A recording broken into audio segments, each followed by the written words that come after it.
ఈ సృష్టి జన్మస్థలాన్ని చూపించబోతున్నాను. శక్తి.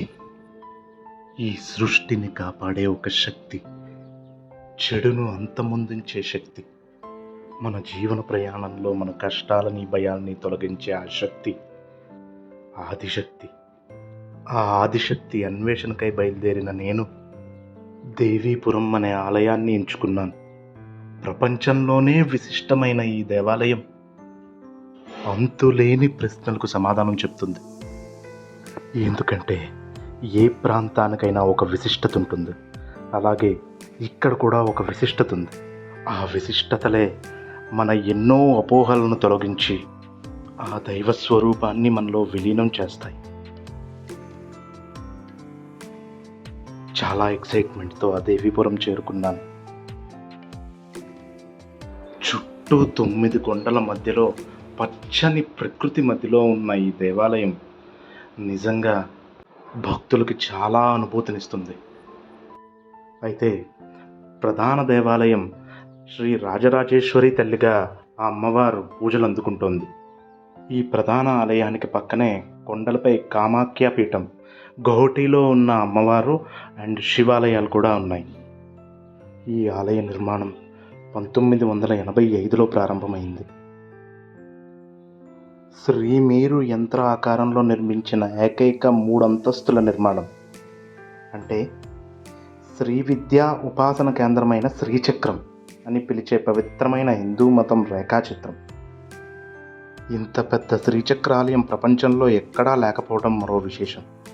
ఒకరోజు గురువుగారికి అగ్నిగుండంలో మెరుపులతో మెరిసే శరీరంతో ఒక 16 ఏళ్ల అమ్మాయి శ్రీదేవిగా దర్శనమిచ్చింది. పరవశంతో గురువుగారు అమ్మని అర్చించారు. అక్కడే తనకు ఇల్లు కట్టమని ఆ దేవి ఆజ్ఞాపించింది. ఆ ప్రదేశంలో తవ్వితే అగ్నిలో కాల్చిన గుర్తులున్న పంచలోహపు శ్రీచక్రం లభించింది. దీన్ని గురించి వాకప్ చేస్తే ఇక్కడ 250 ఏళ్ల క్రితం ఒక గొప్ప యజ్ఞం జరిగినట్లు, ఆ యజ్ఞం పూర్తవగానే ఆ శ్రీచక్రంని భూమిలో నిక్షిప్తం చేసి దానిపై కామాఖ్య పీఠం ప్రతిష్ఠించినట్లు తెలుస్తోంది.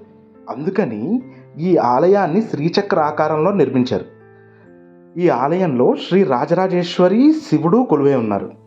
ఈ శ్రీచక్ర యంత్రం ఆకృతిలో నిర్మించబడిన ఈ ఆలయంలో దేవదేవతలను ప్రతిష్ఠించారు. సహస్రాక్షి అంటే 1000 కన్నులు గలదని అర్థం. శ్రీదేవి సూచించిన పంచలోహపు ఈ శ్రీచక్రం ఏదైతే ఉందో ఆ దొరికిన పర్వత ప్రాంతం ఇదే. సుమారు 250 సంవత్సరాల క్రితం ఇక్కడ ఒక గొప్ప యజ్ఞం జరిగిందని చెప్తూ ఉంటారు. ఆ ఆదిశంకరాచార్యులు వారు చెప్పినట్టు సౌందర్యలహరిలో శ్రీలలితా సహస్రనామ స్తోత్రాల్లో వాగ్దేవతలను వర్ణించినట్లుగా ఈ ఆలయాన్ని నిర్మించి ఉంటుంది. ఈ శ్రీచక్రాలయం 3 అంతస్తుల్లో సదాశివుని మీద కూర్చున్న అమ్మవారు నిలువెత్తు విగ్రహం జీవకళ ఉట్టిపడి కళ్ళకు పక్కకు తిప్పలేనంతగా మనోహరంగా ఉంటుంది. ఆ కిందంతస్తుల్లో అమ్మవారి పరివార దేవతల విగ్రహాలు ఉంటాయి. అయితే ఇక్కడ ఉన్న గురువు గారికి అమ్మవారి ధ్యానంలో దర్శనమిచ్చి దేవి ఖడ్గమాల దేవతలను రూపకల్పన చేసి గంధర్వ మాతృమూర్తులుగా విగ్రహాలను భూమి మీద పెట్టమని అడిగారు. చాలామంది అమ్మవారుల్లో బ్రహ్మ, మహేశ్వరి, కౌమారి, వైష్ణవి, వారాహి, మహేంద్రి, చాముండి, మహాలక్ష్మి, బాలాజీ, కాళీయ మర్దనం చేస్తున్న బాలకృష్ణుడు శిలా విగ్రహాలు మనల్ని ఆధ్యాత్మికంలోకి నెట్టేస్తాయి.